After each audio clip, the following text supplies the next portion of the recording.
ചേട്ടാ ഇത് സിദ്ദിഖാണോ? ചേട്ടാ ഞാൻ മറ്റേ ടെക്നിക്ക് അറിയാൻ വേണ്ടി വിളിച്ചാണേ. ഇന്നലെ ഞാൻ അവിടെ ബേക്കറിയിൽ ഒരു മുട്ട പപ്സ് മേടിച്ചായിരുന്നു. അതിനകത്ത് മുട്ടയില്ല. ഇത് എങ്ങനെയാണ് ഈ മുട്ടയില്ലാതെ മുട്ട പപ്സ് ഉണ്ടാക്കണെന്ന് അറിയാൻ വേണ്ടി വിളിച്ചതാണ്. വൈകുന്നേരം ചേട്ടാ.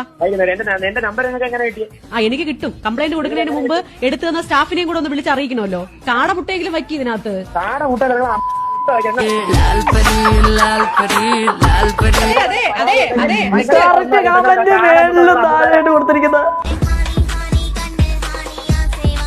അതെ, നിങ്ങൾ കുറച്ച് മാന്യമായിട്ട് സംസാരിക്കണം കേട്ടോ. നിങ്ങളുടെ ഈ ഭാഷയുടെ കയ്യിൽ വെച്ചാൽ നമ്മൾ കൺസ്യൂമർ കോർട്ടിൽ പരാതി കൊടുക്കാൻ പോവാ. കൺസ്യൂമർ സെന്ററിൽ അത് മണ്ണാങ്കട്ടയിലെ പരാതി കൊടുക്കും. നമ്മൾ അവിടെ പിന്നെ മുട്ടപ്പത്തിനകത്ത് മുട്ട അല്ല തേങ്ങ എടുത്ത് വയ്ക്കാൻ പറ്റും.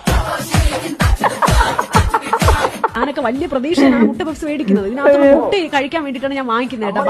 ഓർഡർ ചെയ്യുന്ന മുട്ട ഉണ്ടെന്നുള്ള പ്രതീക്ഷയിലാണ് നമ്മൾ ഓർഡർ ചെയ്യുന്നത്. നല്ല സ്ഥലത്ത് നിന്ന് ഓർഡർ ചെയ്യണം, അല്ലാതെ കണക്കണോ സ്ഥലത്ത് നിന്ന് ഓർഡർ ചെയ്താൽ ഇങ്ങനെ ഇരിക്കും.